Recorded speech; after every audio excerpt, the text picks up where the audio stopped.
आलो घरी मस्तपैकी एक आपलं पेप्सी घेतली, आता जरा चालतो आहे. आणि दुसरी गोष्ट तुम्हाला सगळं टॉपिक सांगतो काय झालेलं ते.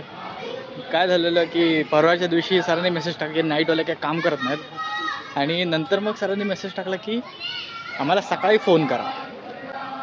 तर सकाळी फोन केला सरांना, म्हणजे आज सर बोलतात की सकाळच्या आधी तुम्हाला रात्री पण सांगितलेलं, असं दुसऱ्या सरांनी सांगितलं नाही, मिसकम्युनिकेशन झालं. आणि त्यामुळे मग सगळं झोल झालं. मग सर बोलतात की तुम्ही आमचं ऐकत नाही, हे चुकीचं आहे. आणि सरांची कोणीतरी बॅक बायटिंग पण केलेली, कोणातरी सांगितलेलं पण की नाईटवाले काम करत आहे, असं आहे तसं आहे. मी बोललो मी काम करतो, मी माझं सगळं पाठवलं आहे. सगळं बघतायत मी ब्लॉग काढतो तर असं सगळं आहे. आणि नंतर मी बोललो मी येतो तुम्हाला भेटायला, आता मला भेटा. मी तर बोलत होतो मी ही शिफ्ट पण करतो, पुढची शिफ्ट पण करतो, मला भेटाच.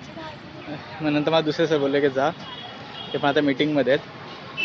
आणि मी बोललो चालेल चल, उगाच स्ट्रेस नको आणि कुठल्या गोष्टीचा स्ट्रेच नको, असं सगळं आहे. मग बाकी काय नाही, ये तो भाई इंट्रोडक्शन है और मुझे तो इस खेल में मज़ा आता है.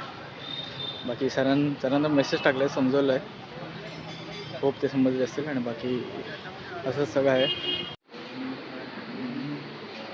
किती वाजले आज घड्याळाला घातलं, मला वाटतं 1 वाजला. आणि तुम्हाला सर्वांना गुढीपाडव्याच्या खूप खूप शुभेच्छा.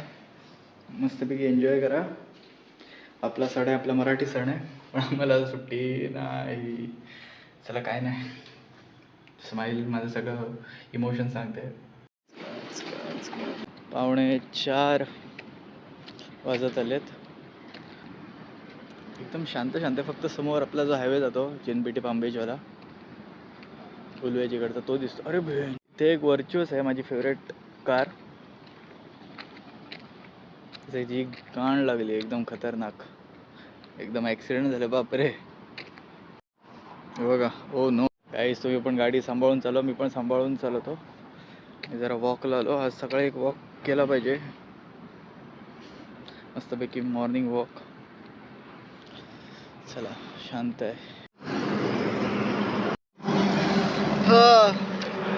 मग सरांना पाडव्याच्या खूप खूप शुभेच्छा. आता घरी जाईन मस्त की आंघोळ विंघोळ करके शुभेच्छा देईन आईबाबांना, देवळात जाईन आणि बाकी TV वगैरे बघत बसेन, जरा झोपीन वगैरे. आणि उद्या तर भाई नाइट भी है, और नाइट के बाद आफ्टरनून भी है, और सैटरडे को होल डे हॉलीडे. चला गाइस,